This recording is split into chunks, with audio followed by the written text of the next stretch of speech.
Jacob. Jacob had inheritance without the manifestation of it. Jacob had promises. Go and read the words of Isaac to Jacob. But Jacob never performed, or he never become any. He couldn't come into a place of the words that Isaac said. Jacob could not manifest any. Those that were in the house last week, I told you people that I don't want to write plans for next year. I don't have strength for that. I want to revisit the old ones.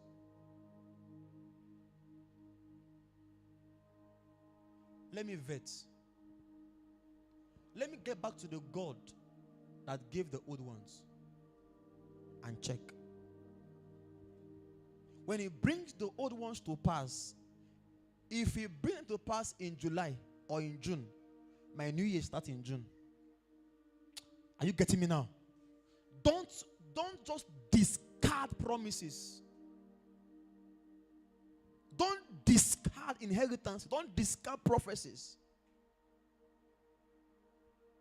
The faith, the true faith you have, begins on the altar of encounters. Don't discard promises. I know you have them. Lengthy promises.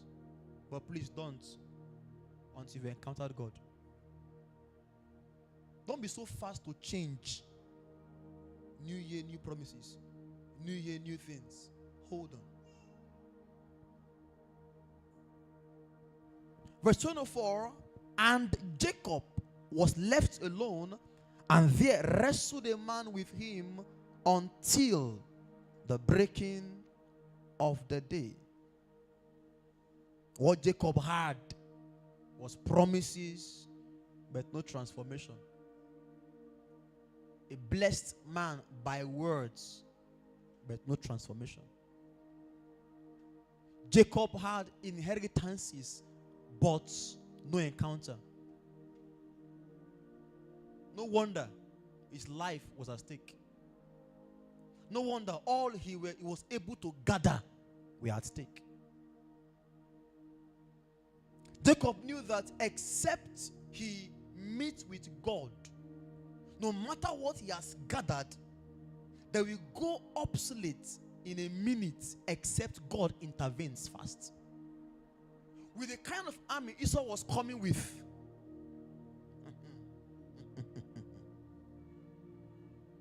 maybe after now, during break, just take your time and then do the study again. 1/3 of Esau's army can destroy the whole of Jacob's properties. Promises, you may have gathered things, but outside the encounters, you can lose them in one day.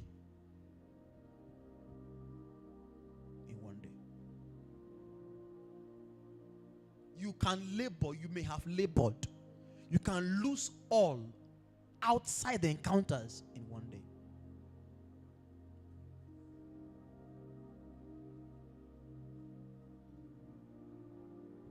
So encounters begins as the foundation of your true faith.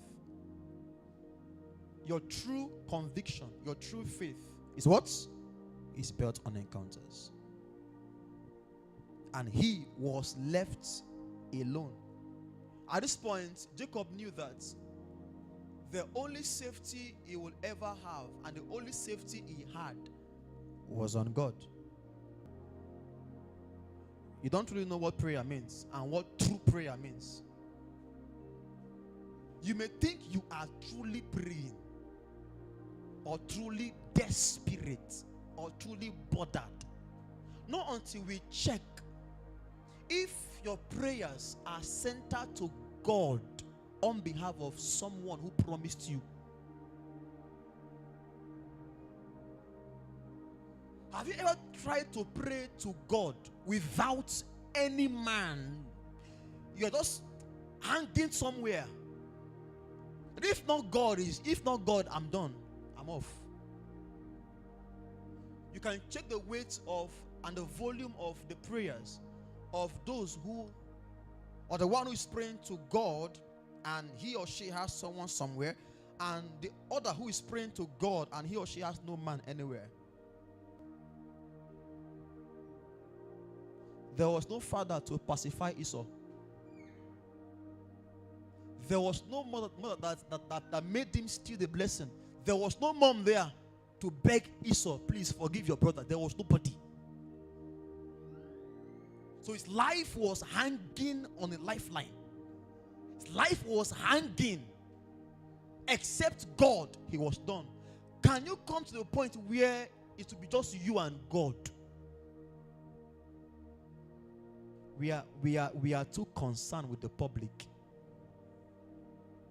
We are too concerned with the public. We are too concerned. For Jacob to discard his 2 wives. While Israel was teaching, I was trying to remember some few. You're already a fulfilled man on earth. Go and check what he had. It takes a man to have money to marry 2 wives. And then servants, properties, cattle, camels, sheep. Different things he had. Yet, when it comes to encounter, he pushed them aside. Can you in this conference be left alone and still be busy? Your mind has traveled far. Check through all the Bible. God did not meet anybody in the public. Go and check now. Gideon he met him where? Huh? In a threshing floor. Alone. No wonder when Jesus was speaking and Jesus said, when you pray, enter your closet and shut your door. You mistook him by closing these physical doors. What he meant was that when you are praying, enter your closet, shut your doors. These are your doors. Shut them. Enter. There is power in calmness when praying. There's power in it.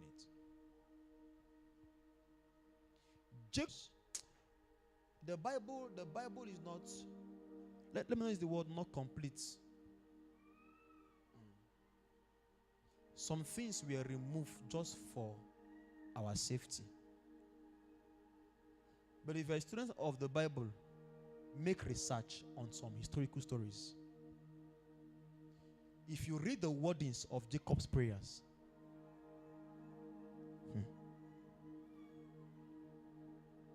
I will say that David is learning. What will pull God as an angel? At that point, God left heaven, came on earth, and began to wrestle with a man. Hold on.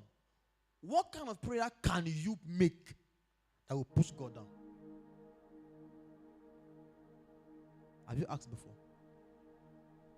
In a world where you have over 2-3 billion people praying, what will be your choice of words to God? And he will leave where he is and come to you. God saw a man who was really desperate. God saw a man that could leave everything he had and just stay with God. Friends, we are too busy. We are too busy. We are too busy. Can we learn to shut down? Can we learn to live in solitude? For some of you, if they find you quiet for 1 hour, they will ask you, are you feeling fine? Like, are you okay? Because they know that you can't be quiet. He can't give them to you. This conference and meet with the God of encounters. Job said that I have heard of you, but now my eye have seen you. That's an encounter. I have heard of you, now my eyes have seen you. Job moved from promises. Job moved from the hearing of the ears. Job entered sight. Job entered proofs. My hands can now touch what my ears heard. When the God of encounter meets with you, he brings to you revelation. The first he brings to you is the foundation of your faith, the true belief. Next year it will be to you that your strength will be built on what you have seen. This year we ran with prophecies.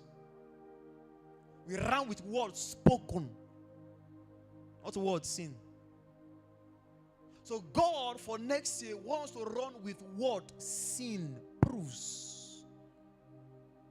Job 42 after PPC. I've heard, and now I have seen you. I wrote it in my notes. What you hear about God sustains you. But what you encounter in God defines you. Your sustenance is tied to what you have heard. So a man run with a vision, run with prophecies. The man ran with inheritance that he took. The Israel in Jacob came from encounter. What truly defines Israel, who was Jacob, was not what he heard, but what he saw. The God he met, the God he saw. You've tried for 12 months of the year to run with words. Can you now be defined by the being you have seen? You know, I always say that who you behold, always you become. Same thing is life. As you look, as you encounter him, your life begins to be defined by who and what you have encountered. Jacob became what he heard. Jacob ran with what he heard. Israel came from what he saw, heard. A supplanter, a cheater, from what he was named, what he was called. But Israel, by the God he encountered.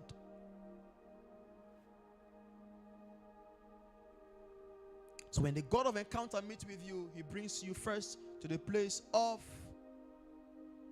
true faith, and secondly, it brings you to the place of revelation. Verse 30. And Jacob called the name of the place PENIEL, for I have seen. One of the blessings of encounter is that it opens your spiritual eyes. Encounters makes you a slave, not until he saw. You don't know who you are until you see God. Encounters brings you into revelation. For I have seen God at PENIEL.